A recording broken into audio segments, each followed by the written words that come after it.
This is my first ever talking head tutorial where it's just me talking to the camera. I'm not actually showing anything of use aside from talking about legislation that's happening in the EU coming into effect on May 25th.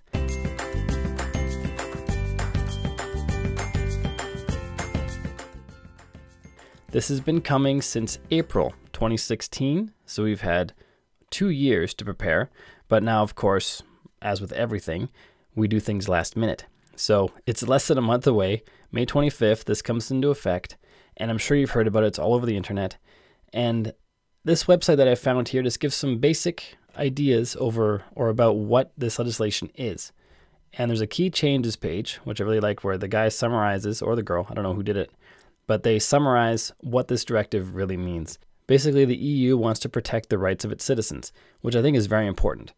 I think that companies that are creating massive amounts of data or collecting massive amounts of data about particular individuals, as in everybody, and they have profiles on everybody where Facebook knows what you like to read, what shoes you like, what's your favorite smoothie, your favorite dinner, and Google knows what websites you visit, what you watch on YouTube, what kind of emails you send, who your colleagues are because of those emails that you're sending. And they're just collecting these huge amounts of data on people without really telling them. And this has come to light recently, of course, especially with Mark Zuckerberg testifying in front of the US Congress. It's kind of a big deal. People are getting more and more concerned about their privacy. And I think that's taken to the extreme. On the less extreme side, I think not having 100% privacy is good. For example, when I watch a video on YouTube, I probably watch that video because I like it. And then YouTube suggests other videos that I may like. And it turns out that I like them. But the only way that can happen is if YouTube makes a little profile on me saying, Bjorn likes these videos, so show him videos like this that he probably also likes. And that is not extreme, I don't think. And I find that very convenient. Same with Amazon. If I buy something on Amazon, I bought it because I either need it or I like it, and then Amazon suggests things I might like as well. I think that's a good thing.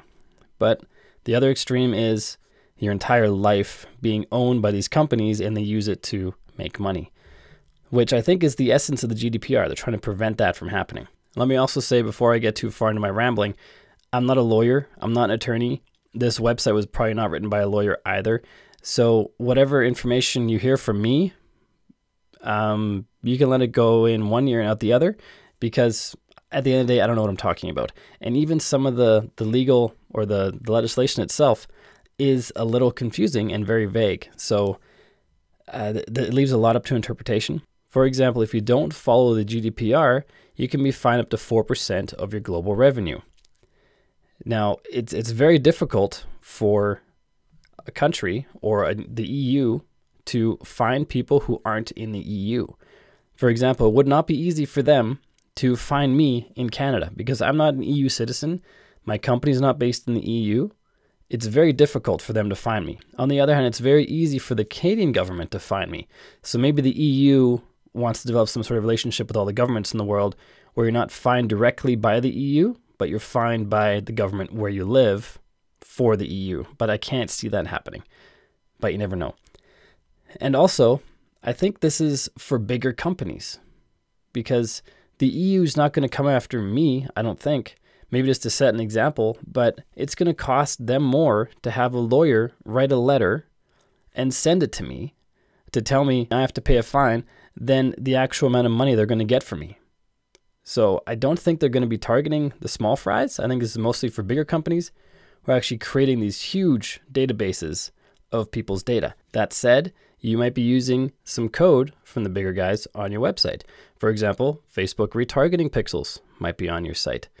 Google Analytics code might be on your site.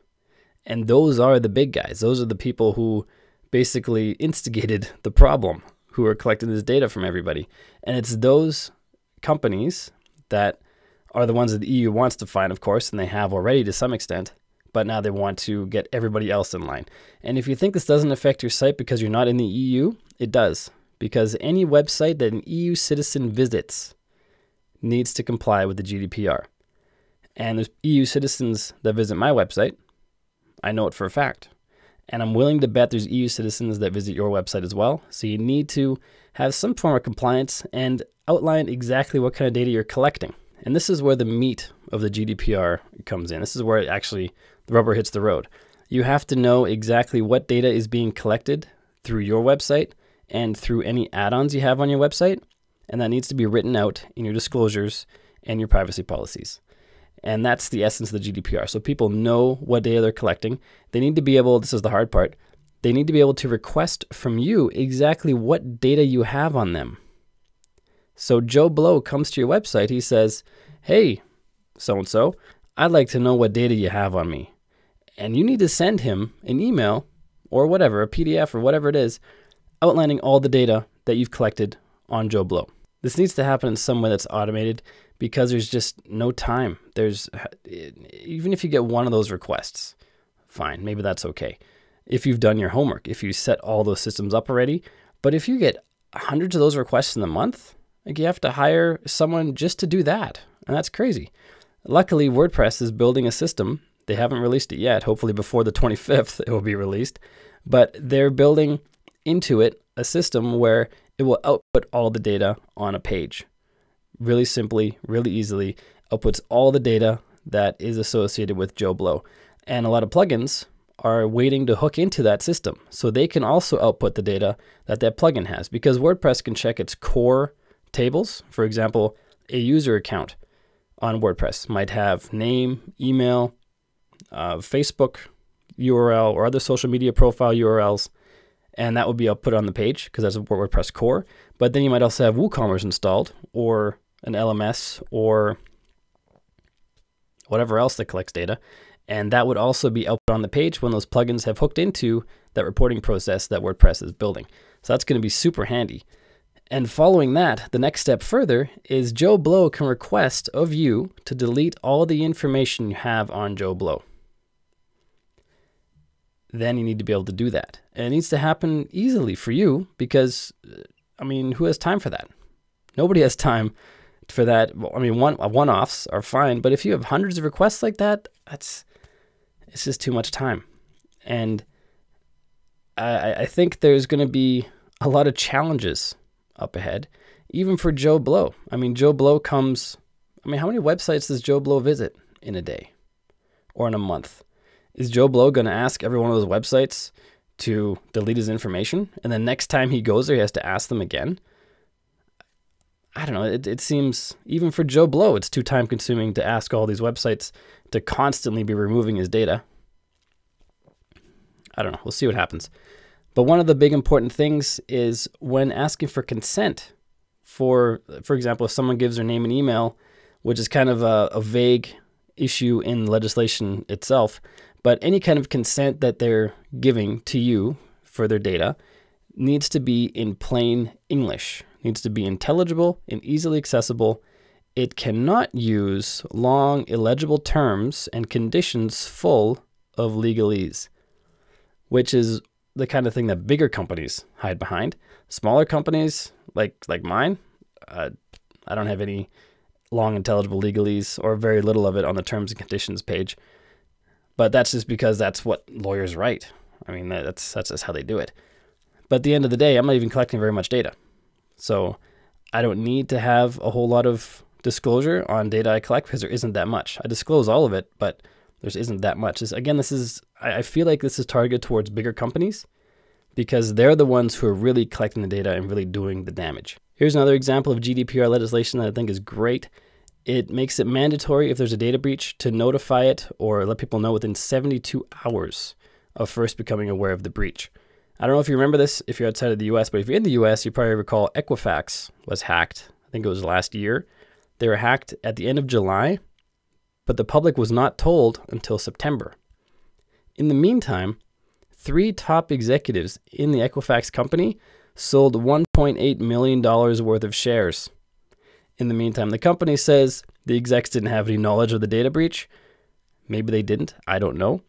All I'm saying is this rule that gives companies 72 hours to disclose a breach, it's better than a company waiting until whenever it feels like it can disclose this data. So this right to access section is what I was talking about earlier, where the data controller, which is you, the website owner who's collecting the data, needs to be able to tell the subject or the visitor what data is being collected. So what personal data, or whether or not personal data is being processed, where it's being processed, and for what purpose. And that's the kind of thing that goes into your disclosures and privacy agreements. So what essentially has to happen is every website owner has to visit or talk to all of the plugins and developers and things that are connected to their website and find out what data is being collected. And of course, I think that's the wrong way of doing it. I think that the developer of the plugin should be posting somewhere, probably on their blog, what data it collects so that users of that plugin can go and pull that information and put it into their disclosure agreements. I don't think we should all be contacting WooCommerce, and then WooCommerce is inundated with emails, which I'm sure they are already, and they have to reply to everyone individually.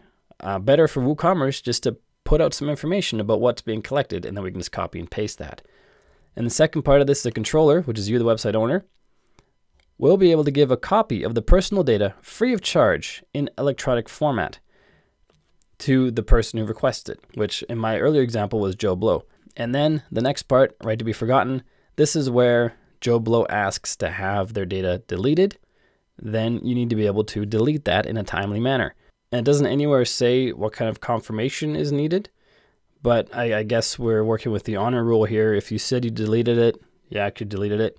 And I think that works for most people, but not everybody's honorable. So it's very hard.